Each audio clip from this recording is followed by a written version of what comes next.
What's up, boys and girls? It's your boy GM. Dragon Ball Super Chapter 55. I have to say, Vegeta was one hell of a straight badass MVP. And I cannot wait enough to see him in action after the training that he just got. And it's not even completed yet.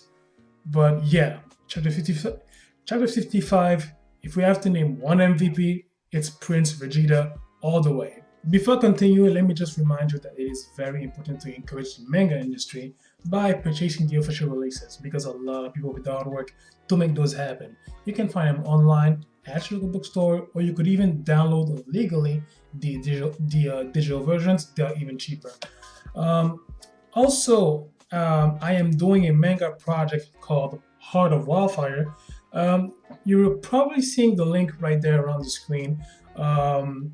I'm supposed to make a video update about this because a setback has happened regarding this project, but no worries, I am still on it. And in the next year, 2020, I am making it a very hard commitment to fully produce at least 50% of the chapter. Well, I'm aiming at 100% of chapter 1 to show you guys because this is a project that I've been working on for the past 20 years, and with your help, I would really love to make this dream come true. So if you want to donate, check out the link, donate, spread the word about it. That would be much appreciated. Thank you in advance. So I'm gonna start with the mystery surrounding Merus. I think that we saw that coming a little bit, but when in the previous chapter, when we saw how it ended between Whis and the Grand Priest, we knew that Merus was an angel, but we didn't know the full story. And to be honest, I had a theory that he was probably a fallen angel that rebelled, but was still kicking around. In some way, we were right, but generally we were wrong. He's not a fallen angel, but he was close to be annihilated though at the same time. So apparently, Merus is an apprentice from the Grand Priest, and he is also brother to all of the other angels from the different universes. He was dispatched to Universe 7 to observe, for learning purposes.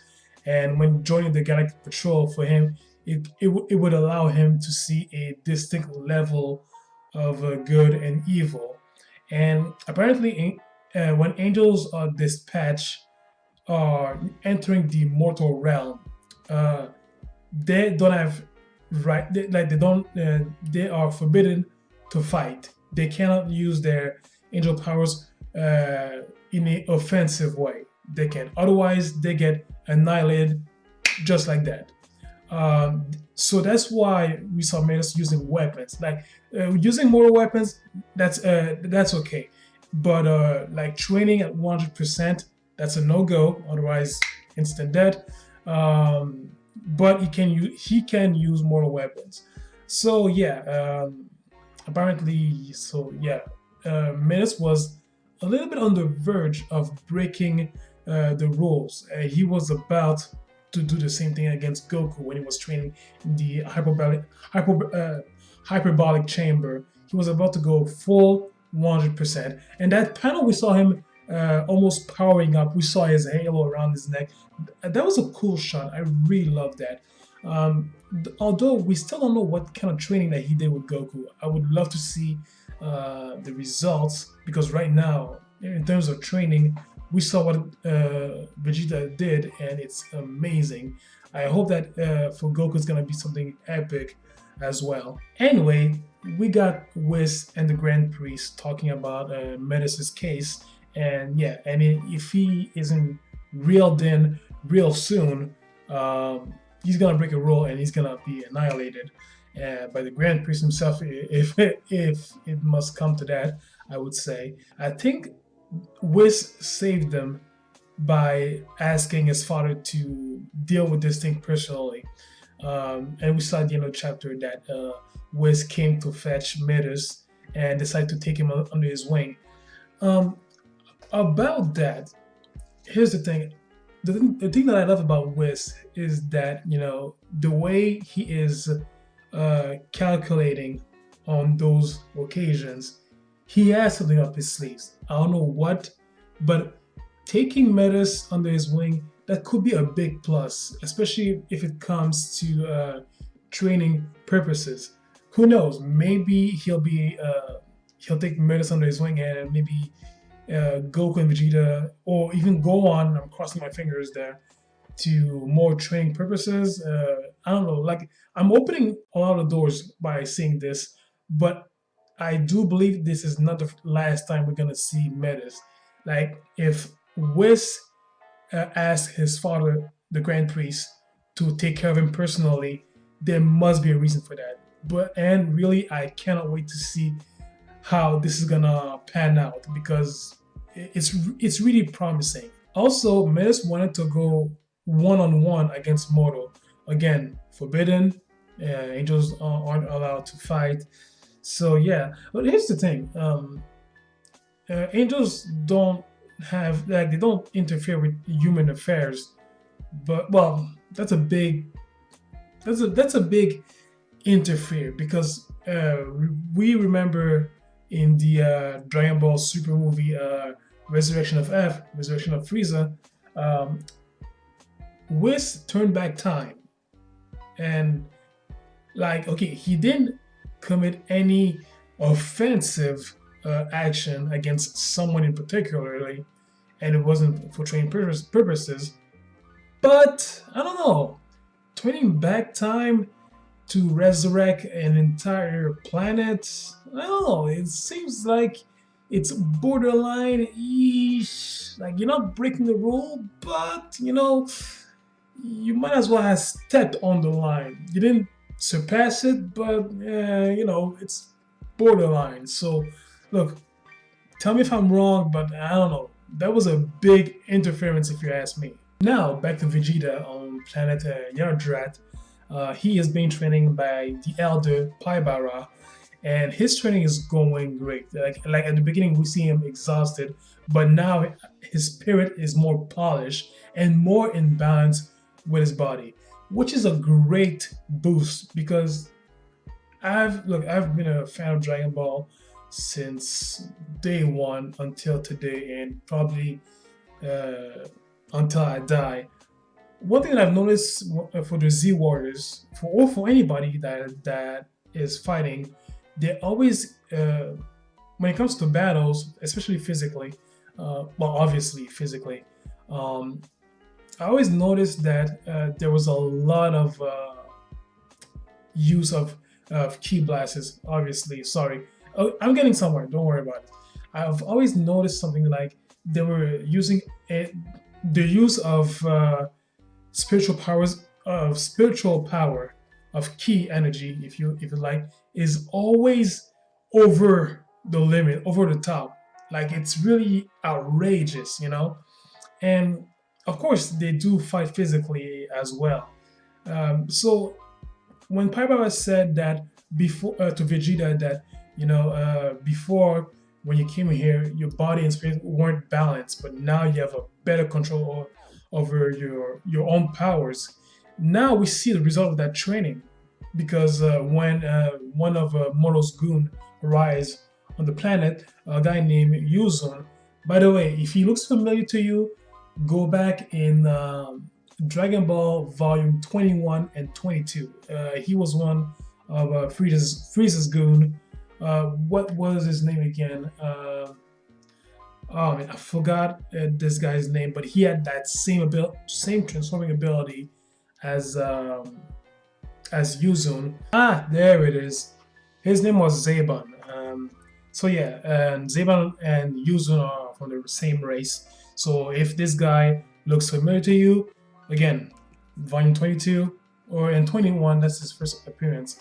I feel like reading them all over again.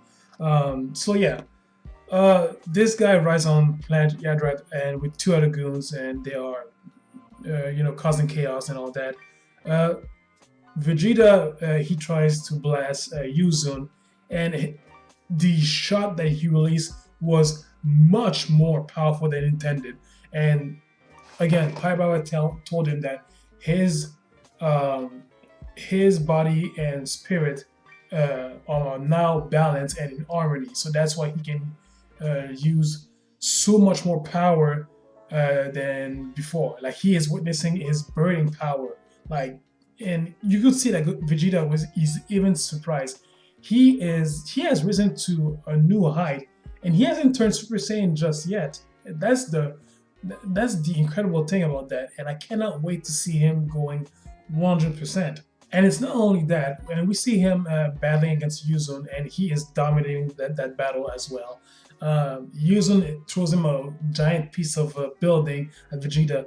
Vegeta just deflects it with such ease, and Yuzun tries it again, and Vegeta ended up kicking another piece of building upward. Um, also, we see after that battle, Vegeta was now able to sense presence all the way from Yardrat to Earth.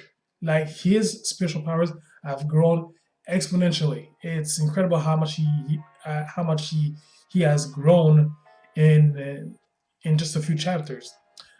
One thing that I loved, that I know that I really loved about Vegeta in this chapter, towards the enemy, he was very merciful.